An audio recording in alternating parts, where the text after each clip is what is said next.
The mist rises like steam over a warm cup of tea. Towering oak trees bend over to welcome you. Arunachal Pradesh Eaglenest Sanctuary is a biodiversity hotspot.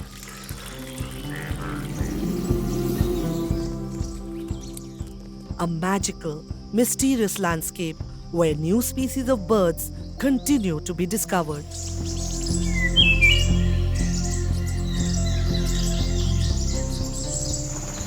The drive to Eaglenest Sanctuary is not for the faint-hearted. The road soon dissolves into a rocky, stony path, and we are tossed around before reaching the campsite.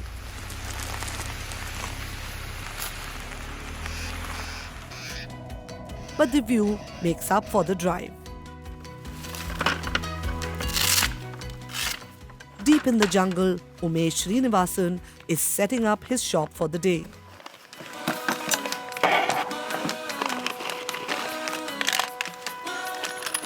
The idea is to ring birds caught at varying altitudes of the mountainside. Umesh and his students must fan out to multiple locations each day. At each site, the mist nets are unfolded carefully and tied to bamboo poles. At the end of each day, they will be disbanded and removed so that no birds get trapped at night. The entire operation must be done swiftly with minimal disturbance to wildlife.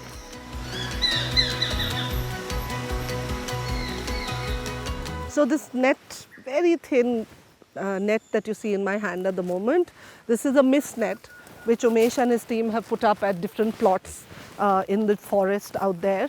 And imagine if you're a bird just swooping through the forest and it's not really that visible. And well, imagine if this cloth is a bird and it gets stuck in the net. So what Umesh is going to do is he's going to remove it very gently, gather all the data and then quickly release the bird back. So it's contraptions such as these which are vital for scientists to collect basic information. As soon as a bird is caught, Umesh and his students must act quickly. Okay, so what do we have here?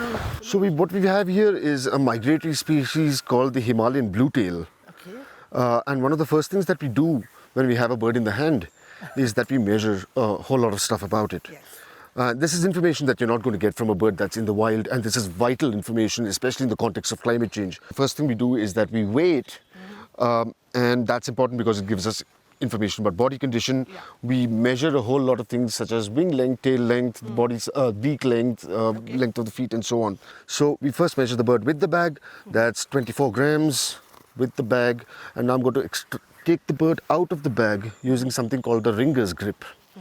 Which minimizes stress to the bird and makes it easy for us to ring and measure the species.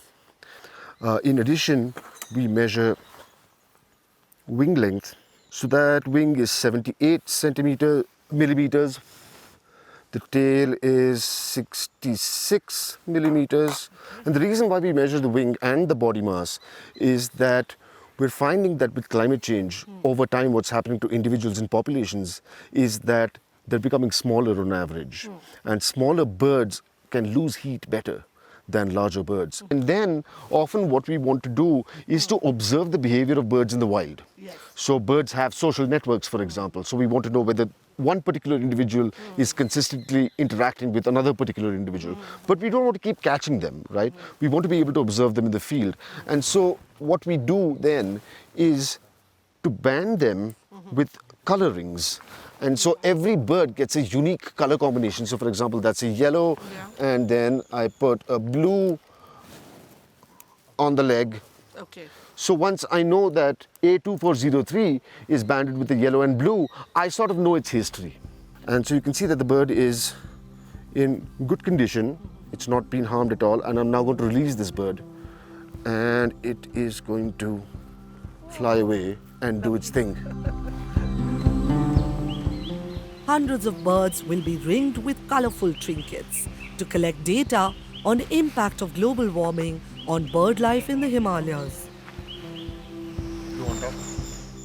Umesh has been working in Eaglenest for over a decade, and the results are stark. What we've been finding over the last 12 years is definitely in the eastern Himalayas, in our study site, bird species are shifting their ranges upwards. This is not migration.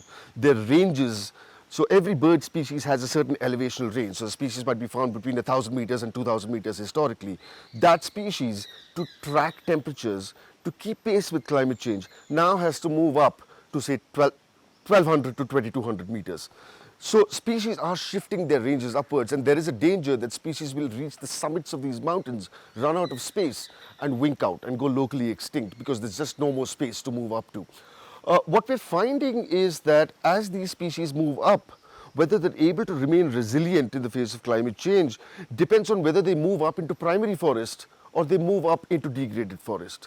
So species that are moving up into primary forest seem to be able to maintain survival rates, seem to be able to maintain viable populations. Species that are moving, or populations that are moving up of the same species into degraded forest are unable to maintain survival rates. Those populations are far less viable than populations that are moving up into primary forest.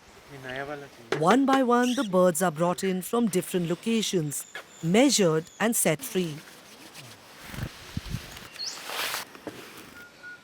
With more than 450 species in Eaglenest, every bird has a story to tell, such as the rufous-capped babbler, an understory mid-elevation species.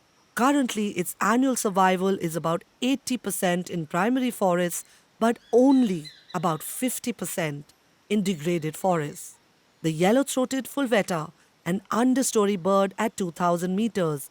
It's doing well in both primary and degraded forests in terms of survival and population size.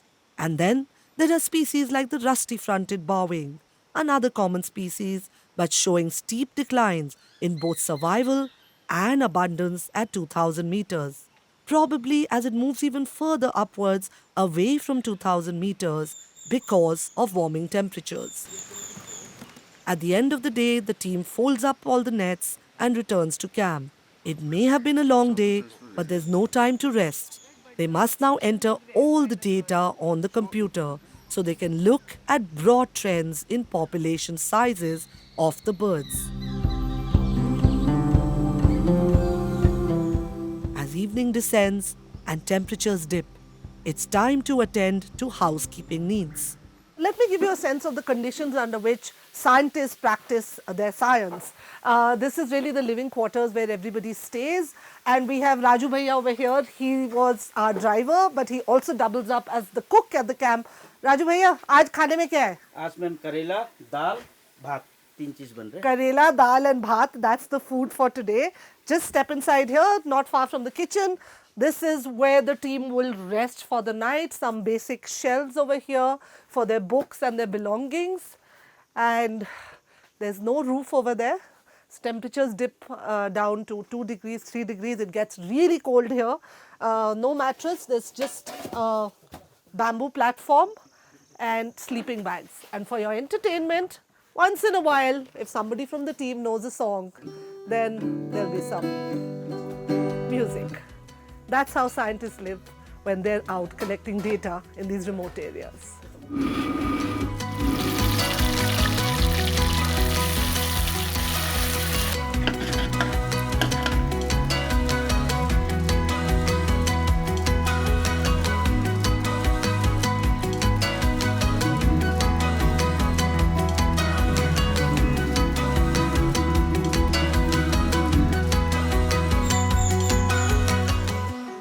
Umesh's own story is inspirational. A trained doctor, after studying for his MBBS degree, he quit to become a conservation biologist. Stories abound in the nearby village of his generosity and kindness. None of this research is of any value, Umesh believes, unless they are able to work with the community and earn their goodwill. So what are his recommendations for dealing with the climate crisis? And what is his data throwing up? Climate change is not just affecting biodiversity, it's the forests that we have in Arunachal are our frontline defense against climate change. And so it's easy to say, but the recommendation would be that we cannot afford to lose any more of the forest that we have in Arunachal Pradesh, because it's an easy and cheap way of maintaining climate resilience even for people. Umesh's research may be the first ever confirmation of how the world as we know it is changing. The changes may not be catastrophic, but the birds of Eaglenest are like a canary in the coal mine. Their bird song is an alarm call for the planet.